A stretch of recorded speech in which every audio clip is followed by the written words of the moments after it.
ইরানে কয়েক দশকের মধ্যে সবচেয়ে ভয়াবহ খরার কারণে রাজধানী তেহরানে দেখা দিয়েছে তীব্র পানি সংকট।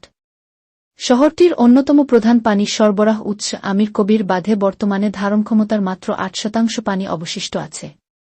কর্তৃপক্ষ সতর্ক করেছে, এই পরিস্থিতি অব্যাহত থাকলে ২ সপ্তাহের মধ্যেই শহরে পানীয় জলের মজুদ সম্পূর্ণ ফুরিয়ে যেতে পারে।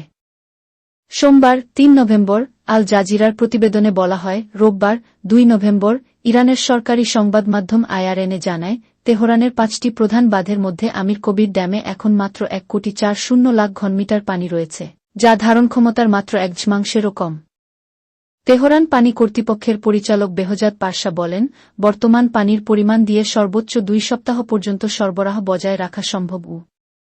গত বছর একই সময় এই বাঁধে পানি ছিল ৮,৬০,০০,০০০ ঘনমিটার। কিন্তু এ বছর তেহরান অঞ্চলে বৃষ্টিপাত প্রায় পুরোপুরি বন্ধ হয়ে গেছে। শহরটির প্রধান পানি উৎস আল বরজ পর্বতমালা থেকে নেমে আসা নদীগুলো, যা এখন শুকিয়ে যাওয়ার মুখে। প্রায় ১ কোটি মানুষের শহর তেহরানে প্রতিদিন ৩০,০০,০০০ ঘনমিটার পানি ব্যবহার হয়।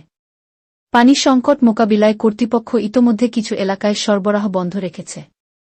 গ্রীষ্মকালেও দেশজুড়ে নিয়মিত পানি ও বিদ্যুৎ বিভ্রাট দেখা গেছে। চলতি বছরের জুলাই ও আগস্ট মাসে পানির ঘাটতি ও অতিরিক্ত তাপমাত্রার কারণে সরকার ২টি সরকারি ছুটি ঘোষণা করেছিল। ওই সময় রাজধানীতে তাপমাত্রা ৪০ সেলসিয়াস ছাড়িয়ে যায়। প্রেসিডেন্ট মাসুদ পেজেশকিয়ান সম্প্রতি সতর্ক করে বলেছেন, পানি সংকট এখন যেভাবে বাড়ছে, পরিস্থিতি আরও ভয়াবহ আকার ধারণ করতে পারে। বিশেষজ্ঞরা বলছেন, ইরানের দীর্ঘস্থায়ী এই সংকটের জন্য দায়ী খারাপ পানি ব্যবস্থাপনা, ভূগর্ভস্থ সম্পদের অতিব্যবহার এবং জলবায়ু পরিবর্তন।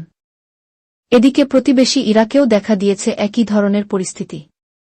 বৃষ্টিপাতের ঘাটতি ও উজানের পানি নিয়ন্ত্রণের ফলে টাইগ্রিস ও ইউফ্রেটিস নদীর পানির স্তর ২.৭% পর্যন্ত নেমে গেছে, যা দেশটির দক্ষিণাঞ্চলে মারাত্মক মানবিক সংকট তৈরি করেছে।